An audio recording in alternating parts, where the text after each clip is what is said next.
All right, good morning, guys. Another day, another eggplant dish. So today I am going to do just a simple pasta dish with some roasted eggplant, and tomato and onion. So I'm going to turn it down really quick, show you how I get my eggplant and stuff ready to roast. And then I'm just going to boil just a regular box of probably spiral noodles or whatever I have, and pull out some of my canned spaghetti sauce, and that's going to be lunch. So let me go ahead and pan you down, and I will show you how I do it. Okay, so here is our baking dish. I have cut up 3 small eggplant. They are about the size. They're actually the ones you saw me open the video with, so they're very small. So I am going to, I just cut them up. You can see I cubed them, and they do turn brown. They kind of oxidize, but just cubed them up. And I left the rind or peeling on them because we don't mind it. So I did that. I did a couple handfuls of these cherry tomatoes that we have, and 1 medium onion cut up. So I'm just going to sauce it. Ooh, that's coming out a little too fast. I'm not going to add any more. I'm just going to stir it up. And then some garlic powder. You could use fresh garlic if you wanted to. A little bit of onion powder. You can't really tell. This is scratched up. I need to change the label, but that's onion powder. Not too much because we have onion. Some Italian seasoning. And you can flavor it however you want to, but I'm just going to do it Italian seasoning, and then some avocado oil, just a small drizzle over everything. You could do it oil free if you wanted to, but I'm just going to use a little bit of the avocado oil, and then I'm just going to stir to get all the seasonings combined, especially that salt that come out all at one place over here. And this is going to go into a oven that is at 375 degrees, and I'm just going to roast it until everything is tender and it looks roasted.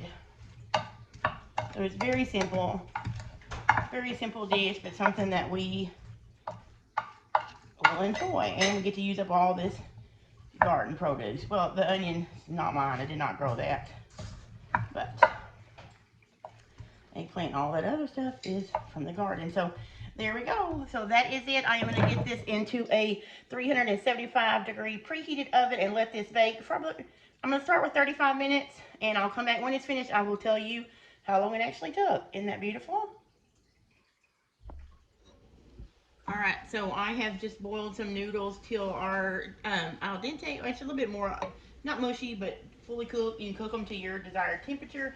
This cooked in the oven. It roasted at 375 for about 40 to 45 minutes.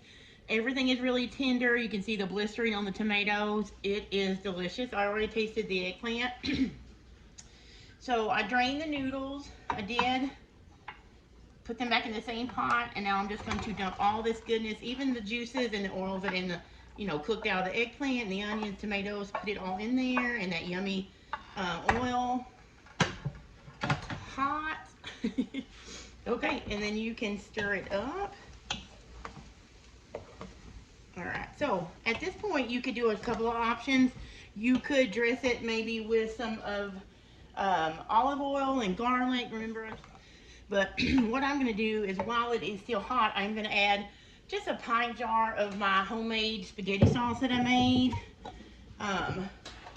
And not a ton of it because there's already tomato in it, but just 1 pint. Now you could add a quart if you wanted, or however much, but I just want a little bit, just to add a little bit more sauciness and a little bit more flavor. And at this point, you could taste it and add more salt, Italian seasoning, anything like that that it needs, and you have this luscious eggplant and roasted tomato pasta. It's beautiful. It will taste amazing, and all right, so we just finished eating that eggplant pasta. It was so good. It was so good. And I don't have a recipe link to provide for that, because that's just something you can just kind of make up as you go. That's how I do it. Maybe a little bit different every time, but that is the base of how I do that. I roast the eggplant, the eggplant, the onions, the tomatoes. Sometimes I cut up whole big tomatoes like these in there. Sometimes I use the cherry tomatoes. But any way you do it, you can put bell peppers in there. Anything that you have in your garden, you can throw in with the eggplant and the tomato and roast. It would be really good. Sometimes summer squash, but it makes a delicious pasta. Right now we're not avoiding, but we are not eating dairy. So you could, if you eat dairy, you could put Parmesan cheese sprinkle on the top. You could add mozzarella. any kind of thing like that. I don't think it needs cheese. I think it's very flavorful the way it is. But, you know, you can't go wrong with cheese. So if you guys like cheese, if you think your kiddos eat it better with cheese, then go for that. Let me know in the comments, are you a lover of eggplant or are you a hater of eggplant? Like I said in the beginning of this video, I think it's one of those vegetables that you either love or hate. So to each his own, I guess. In our family, we love it. And well, my son is, he'll be 15 in a couple months. I would say he's probably the least of the lovers, but he does eat it anytime I fix it. But I really like it. My husband likes it. And it's super easy to grow outside. So hope you liked this video. I hope it's inspired you to grow eggplant or give you some ideas of how to use the eggplant that you use. And in that pasta dish, you can use any variety of eggplant that you grow. So thanks guys for hanging out here in the kitchen with me. And until the next time, make sure you check me out on Facebook or Instagram. And check out some of my other videos here in the playlist if you think you would like those. And before we go, I'll just say one more time, thanks as always for coming by, and I'll see you later.